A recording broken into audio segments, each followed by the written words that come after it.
หากพูดถึงต้นไม้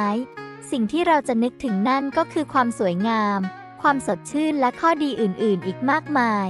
แต่อย่างว่าแหละค่ะ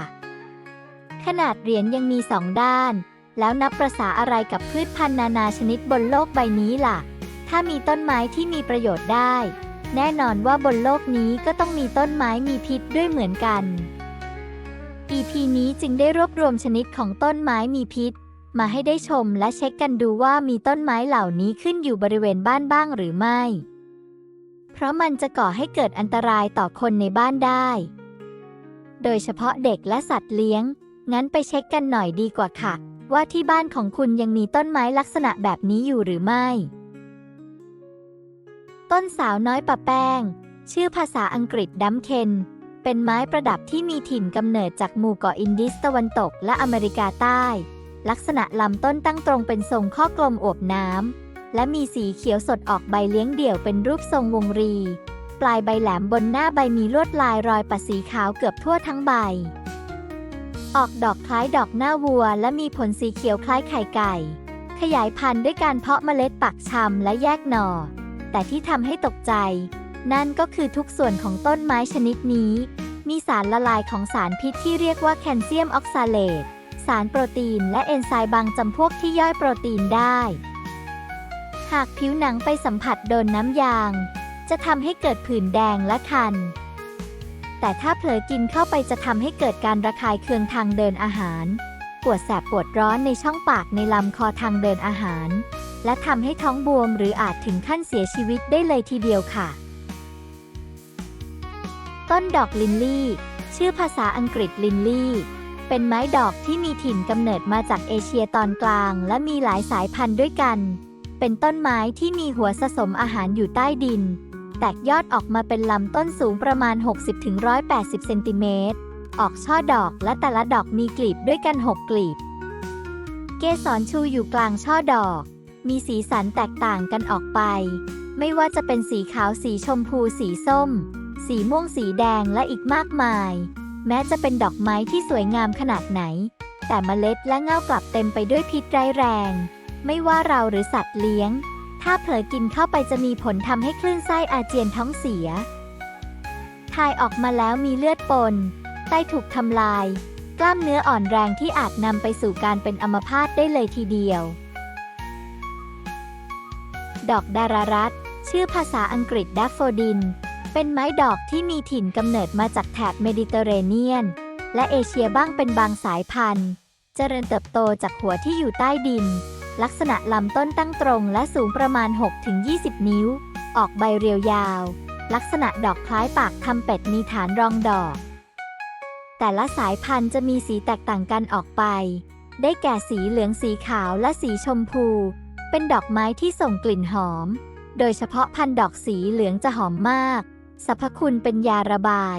ลดการกระตุกของกล้ามเนื้ออีกทั้งยังมีสารสกัดที่ช่วยบำรุงผิวพรรณแต่อย่าหลงเชื่อในความสวยงามจนนำมาใช้อย่างผิดเด็ดขาด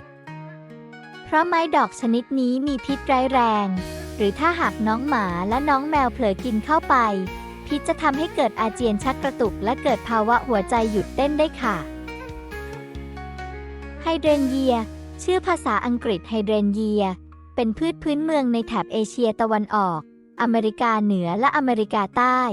ลักษณะลำต้นเป็นทรงพุ่มสูงประมาณ 1-3 เมตรออกใบกว้างและขอบใบหยักลักษณะดอกออกเป็นช่อและมีดอกย่อยๆอีกมากมายแต่ละชนิดก็ออกดอกสีสันแตกต่างกันออกไปขยายพันธุ์ด้วยการปักชำกิ่งถึงรูปร่างและสีสันของดอกไม้ชนิดนี้จะทำให้บ้านของเราสวยงามราวกับวังในเทพนิยายแต่ดันเป็นไม้ที่มีสารพิษไซยาไนด์ซ่อนอยู่หากเผลอกินเข้าไปจะทำให้มีอาการหน้าซีดตัวเหลือง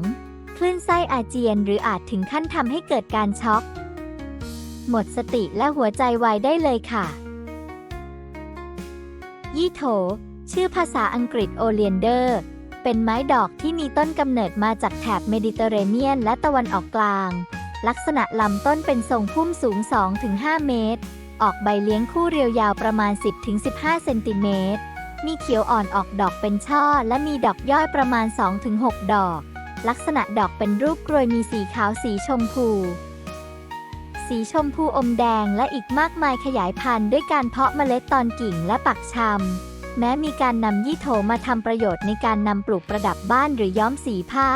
แต่พิษที่อยู่ในน้ำยางนั้นมีพิษร้ายแรงส่งผลต่อการทำงานของระบบหัวใจและระบบประสาทหากเผลอกินเข้าไปจะทำให้เกิดอาการปวดหัวใจเต้นช้ากล้ามเนื้อหัวใจไม่ทำงานหรือหัวใจหยุดเต้นกุหลาบพันปีชื่อภาษาอังกฤษอาเซเลียเป็นไม้ดอกที่มีถิ่นกำเนิดมาจากแถบจีนตอนใต้ไต้หวันญี่ปุ่นลาวและเวียดนามลักษณะลำต้นเป็นทรงพุ่มสูง 1-3 เมตรออกใบเดี่ยวรูปวงรียาวประมาณ 2-6 เซนติเมตรออกดอกเป็นช่อตามซอกใบแต่ละช่อมี 2-7 ดอกและมีสีแดงอมส้มขยายพันธุ์ด้วยการเพาะเมล็ดและปักชำกิ่งสามารถปลูกประดับบ้านได้และสามารถดูดสารพิษได้เพียงเล็กน้อยแต่ในทางกลับกันดอกไม้ชนิดนี้ก็มีสารพิษอยู่ไม่น้อยหากกินเข้าไปจะทำให้ริมฝีปากไหม้คลื่นไส้อาเจียนหัวใจเต้นเร็วปวดท้องอัมพาตหมดสติหรือเสียชีวิตได้เลยค่ะฟิโลเดนดรอนชื่อภาษาอังกฤษฟิโลเดนดรอนเป็นไม้ประดับที่นิยมนำมาตกแต่งบ้านพบตามหมู่เกาะอินเดียตะวันตกลักษณะต้นเป็นไม้เถาเลื้อยเกาะต้นไม้ใหญ่มีใบคล้ายรูปหัวใจแต่บางชนิดเป็นรูปวงรีและลูกศรยาวประมาณ3 นิ้วขึ้นไปสีใบเขียวสดแต่บางชนิดจะออกสีชมพูและทองแดงใต้ใบขยายพันธุ์ด้วยการเพาะเมล็ดแต่มีพิษที่สามารถออกฤทธิ์ระคายเคืองในปากและลำคอทำให้ระบบหายใจผิดปกติและปวดท้องหากเผลอกินเข้าไปต้นถุงมือจิ้งจอกชื่อภาษาอังกฤษฟ็อกโกลบเป็นไม้ล้มลุกที่มีอายุประมาณ2 ปีพบมากในแถบยุโรปเอเชียตะวันตกและตะวันตกเฉียงเหนือของแอฟริกาลักษณะเป็นทรงพุ่มเตี้ยออกใบเดี่ยวสีเขียวเป็นวงรีคล้ายรูปไข่ไก่และมีขนรอบใบส่วนดอกจะออกตามก้านลักษณะคล้ายกระดิ่งหรือปลอกนิ้วขยายพันธุ์ด้วยวิธีการเพาะเมล็ดแม้ดอกจะมีสีสันสวยงามทั้งขาวส้มชมพูม่วงและแดงบางชนิดก็มีพิษร้ายแรงที่เป็นอันตรายถึงชีวิตจนได้รับฉายาว่าเป็นกระดิ่งคนตายหรือถุงมือแม่มดส่วนชนิดที่ไม่มีพิษจะถูกนำมาสกัดใช้เป็นยารักษาโรคหัวใจได้ต้นดอกเฮมล็อกชื่อภาษาอังกฤษเฮมล็อกเป็นไม้ดอกที่พบมากตามยุโรปตอนกลางไปจนถึงฟินแลนด์ลักษณะลำต้นสูงประมาณ2 เมตรใบคล้ายขนนกออกดอกเป็นช่อและมีดอกย่อยเป็นสีขาวแต่ในน้ำยังมีกลิ่นคล้ายฉี่หนูและมีสารพิษอันคาลอยด์หากกินเข้าไปจะออกฤทธิ์ต่อระบบประสาทส่วนกลางและนำไปสู่ภาวะหัวใจล้มเหลวได้อิงลิชยิวชื่อภาษาอังกฤษอิงลิชยิวหรือยูโรเปียนยิวมีถิ่นกำเนิดมาจากแถบยุโรปแอฟริกาตอนเหนือของอิหร่านและฟิลิปปินส์ลักษณะลำต้นสูงประมาณ 10-20 เมตรใบเรียวมีความยาวประมาณ 1-4 เซนติเมตรออกผลทรงกลมคล้ายถ้วยสีแดงสดด้านในมีเมล็ดทุกส่วนของต้นไม้ชนิดนี้มีพิษร้ายแรงหากกินเข้าไปจะทำให้หัวใจหยุดเต้นได้ถ้าหากมีต้นไม้เหล่านี้เติบโตขึ้นในบริเวณบ้านของคุณก็ควรป้องกันคนในบ้านไม่ให้เข้ายุ่มย่ามแถวนั้นพร้อมทั้งหาทางกำจัดโดยด่วนแต่ถ้าหากตั้งใจปลูกไว้เป็นไม้ประดับประจำบ้านก็ต้องระวังเด็กและสัตว์เลี้ยงให้ดีๆด้วยค่ะ